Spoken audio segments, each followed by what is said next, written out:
नमस्कार साथियों, आज हम अपने इस वीडियो में लोकसभा चुनाव 2024 राजस्थान के पहले चरण में जिन 12 लोकसभा सीटों का चुनाव संपन्न हो चुका है, उन 12 लोकसभा सीटों के ओपिनियन पोल के बारे में हम जानकारी करेंगे कि किस सीट से कौन सा प्रत्याशी चुनाव जीत रहा है, कौन सी पार्टी मजबूत है, कहाँ प्रत्याशियों की टक्कर है।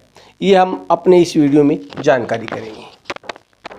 तो सबसे पहले हम देखते हैं गंगानगर लोकसभा सीट। गंगानगर लोकसभा सीट से बीजेपी से प्रियंका बालन चुनाव लड़ रही है, तो कांग्रेस से कुलदीप इंदौरा चुनाव लड़ रहे हैं।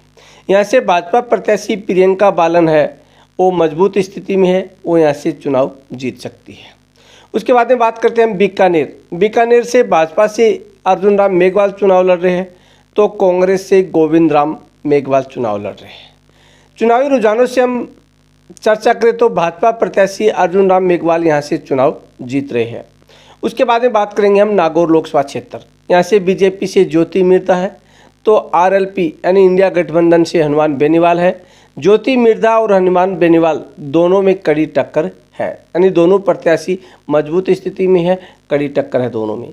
उसके बाद में हम बात करेंगे जयपुर शहर से, तो यहाँ से बीजेपी से मंजू शर्मा है, तो कांग्रेस से प्रताप सिंह खाचरियावास चुनाव लड़ रहे हैं।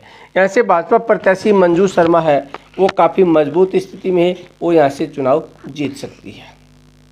उसके बाद में हम बात करेंगे दौसा लोकसभा क्षेत्र बीजेपी से कन्हैयालाल मीणा चुनाव लड़ रहे हैं, तो कांग्रेस से विधायक मुरारी लाल मीणा चुनाव लड़ रहे हैं। यहाँ से कांग्रेस प्रत्याशी मुरारी लाल मीणा है, वो मजबूत स्थिति में, यहाँ से वो चुनाव जीत सकते हैं। उसके बाद में हम बात करेंगे चूरू लोकसभा क्षेत्र से बीजेपी से देवेंद्र झाझड़िया चुनाव लड़ रहे हैं, तो कांग्रेस से राहुल कस्वा चुनाव लड़ रहे हैं। यहाँ से कांग्रेस प्रत्याशी राहुल कस्वा है, वो मजबूत स्थिति में है, वो यहाँ से चुनाव जीत सकते हैं। उसके बाद में हम बात करेंगे सीकर लोकसभा क्षेत्र। यहाँ से बीजेपी से सुमेधानंद सरस्वती चुनाव लड़ रहे हैं, तो सीपीआईएम यानी इंडिया गठबंधन से अमरा राम चुनाव लड़ रहे हैं। सुमेधानंद सरस्वती और अमरा राम दोनों में कड़ी टक्कर मानी जा रही है, दोनों में कोई भी चुनाव जीत सकता है यहाँ से। उसके बाद में बात करेंगे करौली धौलपुर लोकसभा क्षेत्र। यहाँ से बीजेपी से इंदू देवी जाटव चुनाव लड़ रही है, तो कांग्रेस से भजन लाल जाटव चुनाव लड़ रहे हैं। यहाँ से भाजपा प्रत्याशी इंदू देवी जाटव है, वो काफ़ी मजबूत स्थिति में है, वो यहाँ से चुनाव जीत सकती है। उसके बाद में बात करेंगे अलवर लोकसभा क्षेत्र। यहाँ से बीजेपी से भूपेंद्र यादव चुनाव लड़ रहे हैं, तो कांग्रेस से ललित यादव चुनाव लड़ रहे हैं। भाजपा प्रत्याशी भूपेंद्र यादव है, वो मजबूत स्थिति में है, वो यहाँ से चुनाव जीत सकते हैं।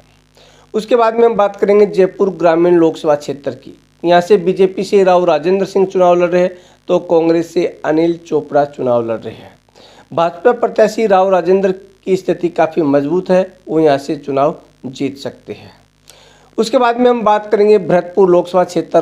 यहाँ से बीजेपी से रामस्वरूप कोहली चुनाव लड़ रहे हैं, तो कांग्रेस से संजना जाटव चुनाव लड़ रही है। भाजपा प्रत्याशी रामस्वरूप कोहली है, वो मजबूत स्थिति में है, वो यहाँ से चुनाव जीत सकते हैं। उसके बाद में हम बात करेंगे झुंझुनू लोकसभा सीट से बीजेपी से शुभकर्ण चौधरी चुनाव लड़ रहे हैं, तो कांग्रेस से ब्रिजेंद्र ओला चुनाव लड़ रहे हैं।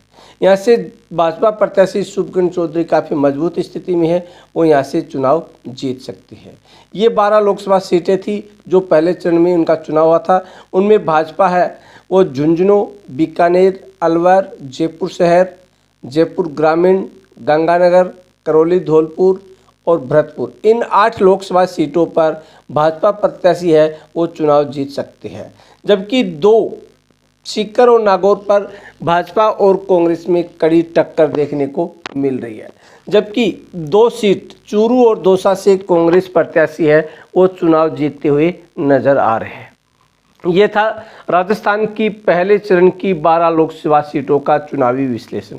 आप भी कमेंट करके जरूर बताएं कि आपके लोकसभा क्षेत्र से कौन सा प्रत्याशी है वो चुनाव जीत सकता है, कौन से प्रत्याशी की स्थिति मजबूत है, ये आप कमेंट के माध्यम से जरूर बताइए। इसी के साथ जय हिंद, जय भारत, जय जय राजस्थान।